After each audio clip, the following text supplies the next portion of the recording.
Une opération militaire secrète au Burkina Faso a changé la donne dans la région du Sahel. En quelques heures, un groupe de djihadistes a été neutralisé et une série de réactions en chaîne ont secoué les nations voisines. Pourtant, ce n'est pas seulement la victoire militaire qui fait parler. Derrière cette attaque se cache un message puissant qui pourrait redéfinir l'équilibre géopolitique de l'Afrique de l'Ouest. Mais pourquoi cette opération est-elle si cruciale ? Qu'est-ce que cela signifie pour l'avenir d'Ibrahim Traoré et de Burkina Faso? Passons maintenant à l'essence même de cette opération. L'opération Tempête de Sable n'est pas un simple événement militaire, mais un tournant dans l'histoire de la région du Sahel. Ibrahim Traoré et ses forces armées ont démontré une maîtrise stratégique, mais aussi un message de résilience. Cette victoire va bien au-delà de la neutralisation des djihadistes. Elle symbolise un nouveau départ pour le Burkina Faso, un pays qui se bat pour sa souveraineté et son indépendance vis-à-vis des puissances extérieures. La communauté internationale commence à prêter attention à la manière dont l'Afrique de l'Ouest se réinvente sur le terrain. Mais qu'est-ce qui va se passer ensuite? Quels défis attendent encore Ibrahim Traoré dans cette quête de paix et de stabilité? Les enjeux sont énormes. La sécurité de la région, la reconstruction de l'État burkinabé et la reconquête de l'autorité sur son territoire. La question est désormais posée. Le Burkina Faso pourra-t-il maintenir cette dynamique? Et que signifie cette nouvelle ère pour la lutte contre le terrorisme dans le Sahel? Au début, personne ne s'attendait à ce qu'une opération militaire aussi discrète provoque une onde de choc aussi puissante dans la région. Lorsqu'une frappe ciblée a frappé Jerry Forrest, des centaines de djihadistes ont été pris au piège, laissant derrière eux des preuves inquiétantes de l'implication de puissances extérieures.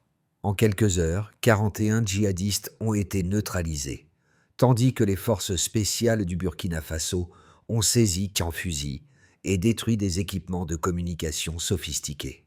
Mais au-delà des chiffres, c'est la précision de cette opération, la rapidité de l'exécution et la mise en place d'une coordination parfaite qui ont marqué les esprits. Il est clair que cette action dépasse la simple réussite militaire. Elle représente un message fort et un tournant dans la lutte contre les groupes terroristes au Sahel. Le Sahel, une région en proie à la violence depuis des années, a vu une dynamique changer. Ce n'est pas une guerre de guérilla classique. Les acteurs sur le terrain sont mieux organisés, plus déterminés et plus unis que jamais. Le Burkina Faso, sous la direction de Traoré, s'affirme comme un acteur clé, non seulement dans sa lutte interne, mais aussi dans la résistance à des influences extérieures qui ont longtemps marqué la région. Dans ce contexte, il est important de se poser la question: cette victoire sera-t-elle un catalyseur pour une paix durable au Sahel? L'implication croissante du Burkina Faso dans les opérations militaires contre les groupes terroristes pourrait marquer le début d'une nouvelle ère pour l'Afrique de l'Ouest.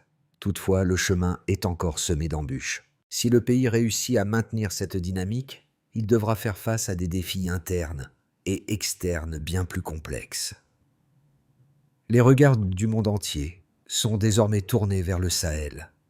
La réponse de la communauté internationale, ainsi que l'évolution de la situation au Burkina Faso, détermineront l'ampleur de l'impact de cette victoire. Ibrahim Traoré n'est pas seulement un chef militaire, mais un symbole de résistance et de renouveau pour le Burkina Faso.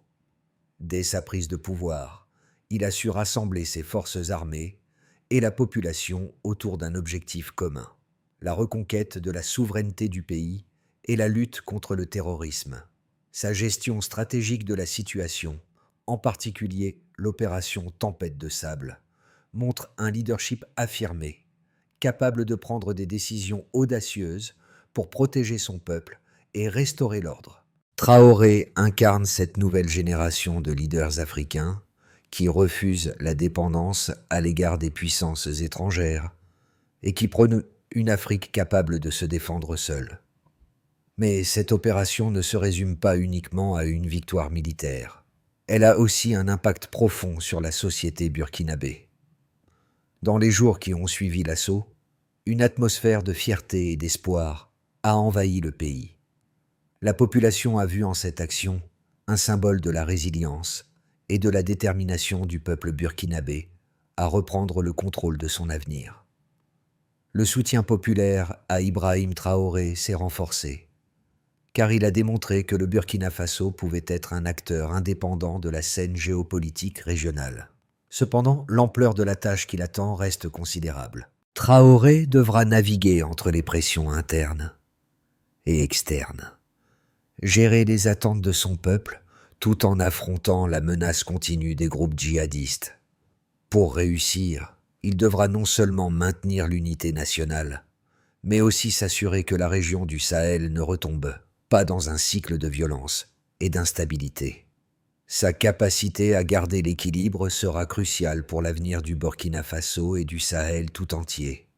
L'opération Tempête de sable a commencé comme une mission de routine, mais elle a rapidement évolué en un événement marquant de l'histoire militaire du Burkina Faso et du Sahel. Dès le début, les forces spéciales ont été envoyées pour encercler et neutraliser les éléments djihadistes opérant dans la forêt de Djeri. Leur objectif était clair, frapper rapidement et efficacement sans alerter les ennemis. En quelques heures, les forces burkinabées ont atteint leur cible et éliminé 41 combattants, tout en saisissant des armements et des équipements de communication de haute technologie.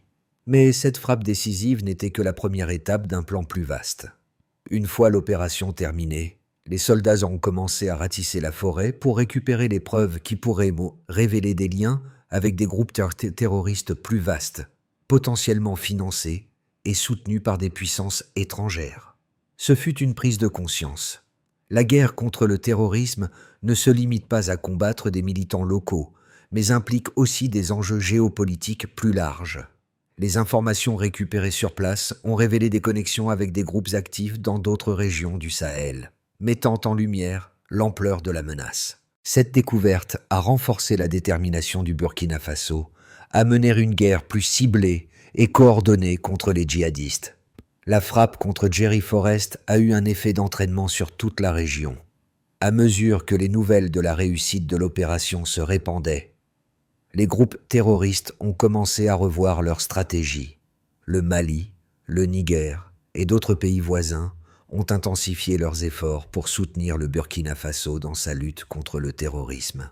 Mais l'impact le plus marquant a été la réaction de la population burkinabé. Les civils, longtemps piégés dans des zones de guerre, ont commencé à voir un rayon d'espoir. Pour la première fois depuis longtemps, ils ont senti qu'ils pouvaient compter sur leur gouvernement pour les protéger et restaurer la paix dans leur village. À l'échelle régionale, l'opération Tempête de sable a redéfini les relations entre les pays du Sahel. Les gouvernements voisins ont non seulement salué la réussite de l'opération, mais ont aussi vu dans cette action une occasion de renforcer les liens de coopération militaire. La situation au Burkina Faso a attiré l'attention de l'Union africaine et de la communauté économique des États de l'Afrique de l'Ouest, qui ont pris des mesures pour soutenir le pays dans ses efforts de lutte contre le terrorisme. Cependant, l'opération n'était pas sans conséquences.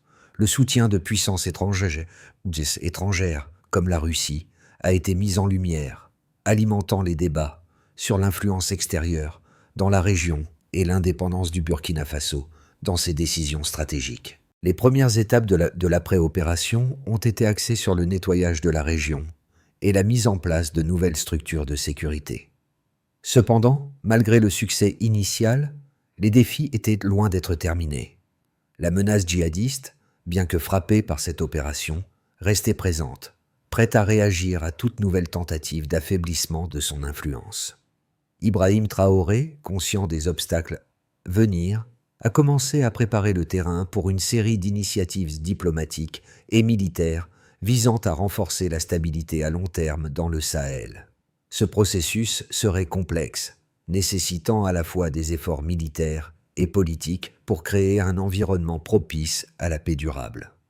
Les résultats de l'opération Tempête de sable sont non seulement impressionnants d'un point de vue stratégique, mais aussi significatifs d'un point de vue quantitatif. En termes de pertes humaines, 41 djihadistes ont été neutralisés et 40 fusils, dont des armes lourdes telles qu'un PKM et un RPG, ont été saisis. Ces chiffres peuvent s'en sembler anodins pour certains, mais pour les forces burkinabées, chaque arme et chaque munition récupérée représente un pas de plus vers la victoire. Ces chiffres ne sont pas seulement des statistiques, ils sont la preuve concrète de la réussite de l'opération. L'impact sur le terrain a été immédiat.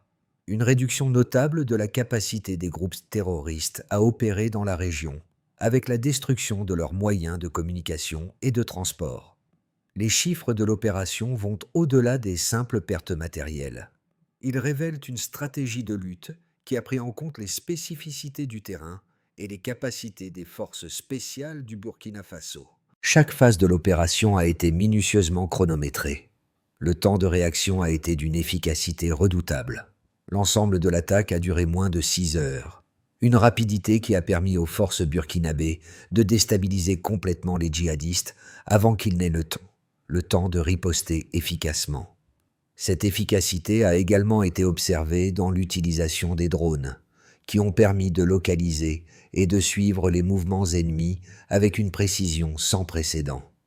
L'utilisation de technologies avancées a joué un rôle déterminant dans la réussite de l'opération, offrant aux militaires une capacité de surveillance et de frappe instantanée. Le bilan des pertes chez les djihadistes est également un indicateur de l'ampleur du succès de l'opération. Par rapport à des précédentes attaques similaires menées par d'autres groupes, où les forces adverses ont souvent réussi à se replier après une première attaque, cette fois-ci, les djihadistes n'ont pas eu la possibilité de se regrouper ou de fuir. Le terrain, qui a longtemps été un refuge pour ces groupes, a été réduit à un piège mortel, où chaque mouvement a été scruté et intercepté. Les militaires ont utilisé des cartes topographiques détaillées, des informations de renseignement et des drones pour localiser les zones clés à frapper, assurant ainsi une neutralisation rapide et ciblée. Du côté de la population, les résultats quantifiables ne se limitent pas aux chiffres militaires. Après l'opération, un sondage réalisé auprès des civils dans les régions proches de l'attaque a révélé un soutien massif pour les forces armées burkinabées. 83% des personnes interrogées ont exprimé un sentiment de sécurité accru, un chiffre qui témoigne de l'impact immédiat de l'opération sur la perception de la sécurité parmi la population. En outre, des rapports indiquent une diminution de l'activité terroriste dans la région, les groupes djihadistes étant contraints de se déplacer vers d'autres zones moins sécurisées. Cependant, la question demeure, ces résultats peuvent-ils être maintenus sur le long terme ? Les pertes infligées aux groupes terroristes n'ont pas éliminé la menace, mais les ont déplacés et déstabilisés. Le Burkina Faso et ses alliés devront surveiller de près les conséquences de cette opération, car la situation pourrait rapidement évoluer. Une question clé demeure. Quel sera l'impact de cette victoire sur la dynamique de la lutte contre le terrorisme à long terme dans le Sahel ? L'opération Tempête de sable. Sans aucun doute, mise en lumière la capacité du Burkina Faso à mener des actions militaires de grande envergure avec efficacité. Cependant, cette victoire ne doit pas masquer les défis qui subsistent. D'un côté, les partisans de l'opération soulignent l'importance de cette frappe comme un tournant dans la lutte contre le terrorisme au Sahel. La précision de l'attaque, la rapidité de la réaction et la coordination parfaite entre les forces spéciales ont permis de frapper un coup décisif contre les djihadistes. Cette action, à la fois stratégique et symbolique, montre que le Burkina Faso peut, en collaboration avec ses voisins, lutter efficacement contre la menace terroriste. D'un autre côté, il y a ceux qui soulignent que cette victoire, bien qu'impressionnante, n'est qu'un épisode dans une guerre longue et complexe. Les groupes terroristes opérant dans le Sahel ne sont pas monolithiques. Ils sont dispersés et se sont adaptés aux méthodes de lutte moderne. L'attaque contre Djeri Forest pourrait, en effet, ralentir leur action pendant un certain temps, mais elle ne les élimine pas. Ces groupes, souvent soutenus par des réseaux transnationaux, peuvent se régénérer rapidement et trouver de nouveaux refuges dans d'autres zones, où la surveillance est moins intense. Ainsi, bien que l'opération ait permis de neutraliser une partie des djihadistes, elle n'a pas réglé le problème structurel du terrorisme dans la région. En outre, un autre point de vue soulève la question de la durabilité de cette victoire. Le succès militaire, bien qu'indéniable, doit s'accompagner d'efforts politiques et sociaux pour créer un environnement stable et pacifique. La reconquête du territoire est un premier pas, mais il est essentiel d'envisager la reconstruction des institutions de l'État, la réconciliation nationale et le renforcement des structures de gouvernance locale. Sans cela, la région risque de replonger dans l'instabilité. En outre, le rôle de puissances étrangères, telles que la Russie, dans la dynamique de la guerre au Sahel, est un facteur à surveiller. Leur présence pourrait modifier l'équilibre des forces, mais également introduire des tensions géopolitiques qui compliquent encore la situation. Ce n'était pas qu'une simple victoire militaire. L'opération Tempête de sable a révélé une vérité fondamentale. Le Sahel, longtemps perçu comme un terrain de conflit incessant, est en train de réécrire ses règles de guerre. Ce n'est pas seulement l'efficacité militaire du Burkina Faso qui a frappé les observateurs, mais aussi la capacité de la région à s'autosuffire face à des menaces externes. Pour la première fois, des forces locales ont non seulement repoussé une attaque djihadiste, mais ont aussi démantelé un réseau complexe qui s'étendait bien au-delà des frontières du pays. Le véritable retournement de situation réside dans la manière dont l'opération a renforcé la position du Burkina Faso sur la scène internationale. Ce n'est pas une simple victoire, mais un message puissant envoyé au monde entier. L'Afrique, et en particulier le Sahel, peut désormais mener ses propres batailles. Cette victoire ne fait pas que redéfinir la lutte contre le terrorisme, elle pose aussi la question de l'avenir de l'interventionnisme étranger dans la région. L'impact de cet événement va bien au-delà du militaire. Il ouvre un nouveau chapitre pour les nations africaines qui souhaitent se prendre en main. L'opération Tempête de sable a eu des répercussions bien au-delà des frontières du Burkina Faso. À court terme, la neutralisation de 41 djihadistes a grandement affaibli les réseaux terroristes opérant dans la région, en particulier ceux qui menaçaient la stabilité du pays. Mais les conséquences à long terme se révèlent plus profondes et complexes. Cette victoire envoyait un message fort à tous les groupes djihadistes du Sahel. Les États de la région, en particulier le Burkina Faso, sont désormais prêts à prendre les choses en main. Ce changement de dynamique pourrait redéfinir la façon dont les autres pays du Sahel abordent la lutte contre le terrorisme. Le Mali, le Niger et d'autres pays voisins ont suivi de près les résultats de cette opération. Leurs gouvernements sont exprimer leur soutien, en particulier à la lumière de l'importance stratégique de la région. Cette solidarité pourrait être un facteur clé pour créer une coalition plus forte et plus cohérente entre les États du Sahel, permettant une approche régionale plus unifiée face à la menace djihadiste. Si cette coopération se renforce, le Sahel pourrait devenir un modèle de résilience face aux menaces transnationales. Cependant, la mise en place d'une telle coopération ne sera pas sans obstacle. Les différences politiques et les intérêts nationaux divergent souvent, ce qui peut compliquer la mise en œuvre d'une réponse régionale coordonnée. D'un autre côté, la réponse de la communauté internationale à l'opération Tempête de sable a été mitigée. Si certains pays ont salué l'action militaire, d'autres se sont montrés plus sceptiques, notamment en ce qui concerne le rôle croissant de puissances comme la Russie dans la région. L'ingérence étrangère, bien qu'elle apporte parfois un soutien logistique, soulève des questions sur la souveraineté des nations africaines. Pour le Burkina Faso, ce défi est de taille. Comment maintenir une position indépendante tout en assurant la sécurité du pays ? Les relations avec les puissances étrangères devront être soigneusement gérées pour éviter des dépendances excessives qui pourraient miner les efforts de souveraineté du pays. En parallèle, la population burkinabé commence à voir les premiers signes d'un retour à la stabilité.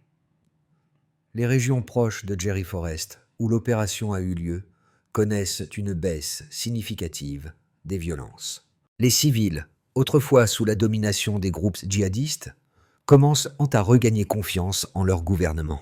Cependant, il est important de noter que cette confiance est fragile. La reconstruction des infrastructures, la réintégration des déplacés et la réconciliation nationale sont des processus longs qui nécessitent un soutien continu. Si ces efforts ne sont pas soutenus, le risque est grand que des fractures sociales se creusent à nouveau, ouvrant la voie à de nouvelles violences.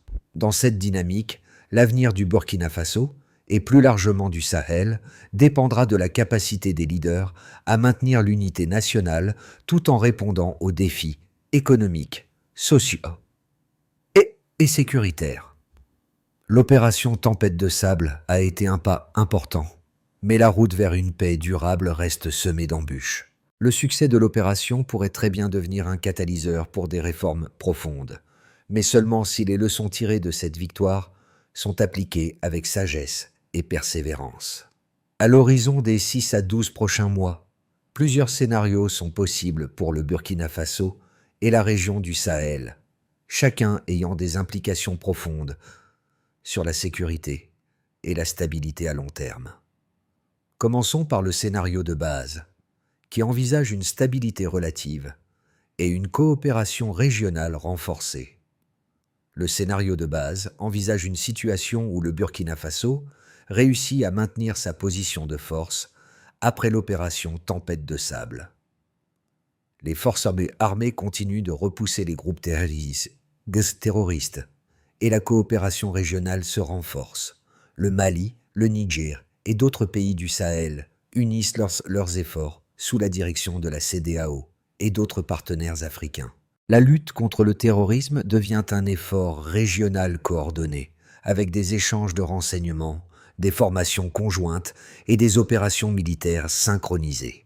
Cela permettrait de maintenir la pression sur les groupes djihadistes et de restaurer progressivement la stabilité dans les zones autrefois sous leur contrôle. La population burkinabé pourrait ainsi voir des améliorations tangibles dans la sécurité et les conditions de vie. Cependant, ce scénario dépendra de la capacité du Burkina Faso à maintenir une gouvernance stable et de la volonté de ses voisins à mettre de côté leurs divergences pour une collaboration véritablement efficace. Passons maintenant au scénario optimiste, centré sur la transformation de la région et le renforcement de l'autonomie. Dans un scénario plus optimiste, les événements de tempête de sable déclenchent un processus de transformation plus large dans le Sahel. Les pays de la région, à commencer par le Burkina Faso, exploitent leur victoire pour renforcer leurs institutions nationales et s'affranchir progressivement des influences extérieures. Ce scénario verrait le Sahel émerger comme une zone de stabilité relative, où des économies locales se redéveloppent, les populations retrouvent leur confiance dans les gouvernements et les gouvernements africains prennent des décisions de plus en plus indépendantes. Le soutien extérieur de puissances comme la Russie et d'autres acteurs étrangers serait minimisé au profit d'une coopération régionale fondée sur des valeurs communes. Cela pourrait également inclure une réduction progressive de l'intervention militaire étrangère et une augmentation de l'investissement dans des initiatives locales de développement et de gouvernance. Toutefois, un tel scénario nécessiterait des réformes profondes et une période de transition potentiellement instable. Et enfin, examinons le scénario pessimiste, marqué par une recrudescence de la violence et de l'instabilité. Le scénario pessimiste prévoit que les djihadistes, bien qu'affaiblis, s'adaptent rapidement à la nouvelle dynamique en se dispersant dans d'autres régions moins surveillées, comme le centre du Mali ou certaines zones du Niger. Malgré les efforts des forces armées du Burkina Faso et de ses alliés, la violence pourrait augmenter à mesure que les groupes terroristes se regroupent et lancent de nouvelles attaques, plus sophistiquées et plus ciblées. Ce scénario verrait une recrudescence des violences, des attaques contre les civils et une détérioration de la sécurité dans les zones rurales, menaçant les efforts de reconstruction.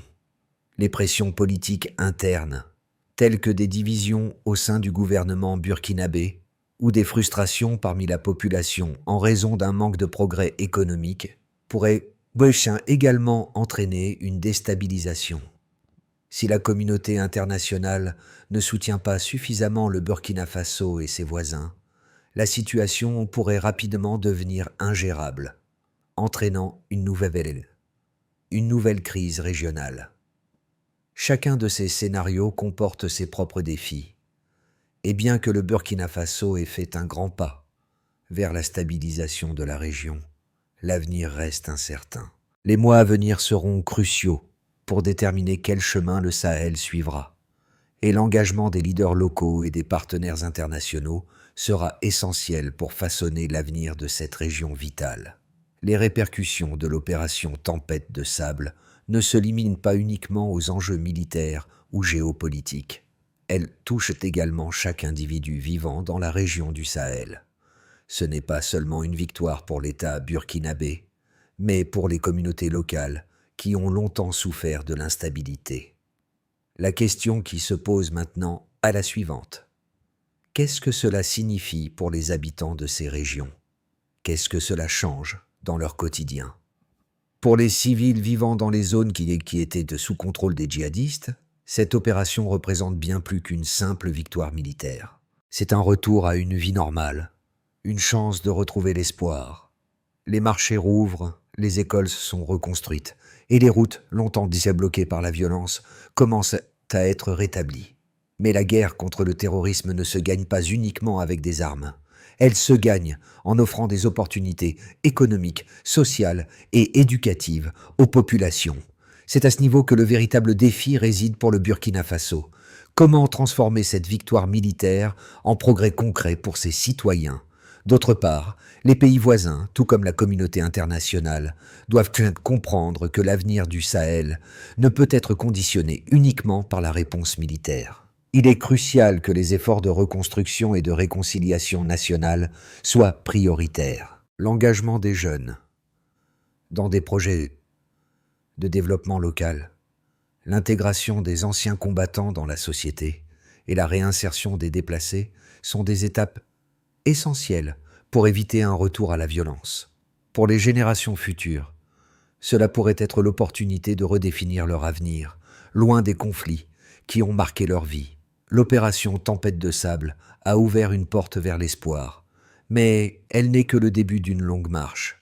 Le véritable test sera de voir si les dirigeants de la région peuvent maintenir cet élan de changement et apporter une paix durable. Pour assurer la pérennité des gains réalisés par l'opération Tempête de sable, il est impératif que le Burkina Faso et ses voisins suivent une feuille de route stratégique et coordonnée. Cette feuille de route doit comprendre plusieurs étapes clés qui, ensemble, formeront les bases d'une stabilité durable pour la région du Sahel. La première étape consiste au renforcement des capacités locales. Le Burkina Faso doit prioriser le renforcement de ses institutions locales, en commençant par les forces de sécurité et les autorités administratives. La formation continue des forces armées et de la police, l'amélioration des infrastructures de sécurité et la modernisation des équipements doivent être des priorités. Parallèlement, une attention particulière doit être accordée à la gouvernance locale pour garantir que les zones récemment sécurisées ne retombent pas dans l'instabilité. Cela passe par la mise en place de mécanismes de gouvernance transparente et la lutte contre la corruption. La deuxième étape porte sur le soutien à la population civile. Il est essentiel de fournir un soutien immédiat aux populations touchées par les conflits. Cela inclut des efforts pour reloger les déplacés internes, réhabiliter les infrastructures essentielles comme les écoles, les hôpitaux et les routes, et rétablir les services de base dans les régions libérées. Les autorités doivent également mettre en place des programmes de réinsertion pour les anciens combattants et les groupes marginalisés, afin d'éviter qu'ils ne rejoignent de nouveaux groupes djihadistes. La troisième étape concerne la coopération régionale renforcée. La coopération entre le Burkina Faso, le Mali, le Niger et les autres pays du Sahel doit être renforcée pour garantir une réponse unifiée aux menaces transnationales. La mise en place d'une stratégie régionale de sécurité, appuyée par l'Union africaine et la CEDEAO, est essentielle pour empêcher une fragmentation des efforts. Il est également crucial d'intégrer des partenaires internationaux tout en veillant à ne pas nuire à la souveraineté nationale des pays concernés. La quatrième étape vise la stabilité économique. Le développement économique est la clé pour maintenir la paix à long terme. Des investissements dans l'agriculture, le commerce et les infrastructures doivent être encouragés pour garantir que la paix engendre des résultats tangibles pour la population. Les projets économiques doivent être inclusifs et viser à réduire la pauvreté et les inégalités qui alimentent souvent le conflit. Cette feuille de route constitue un cadre nécessaire pour assurer une paix durable. Toutefois, sa mise en œuvre dépendra de la volonté politique des leaders africains et du soutien continu des partenaires internationaux.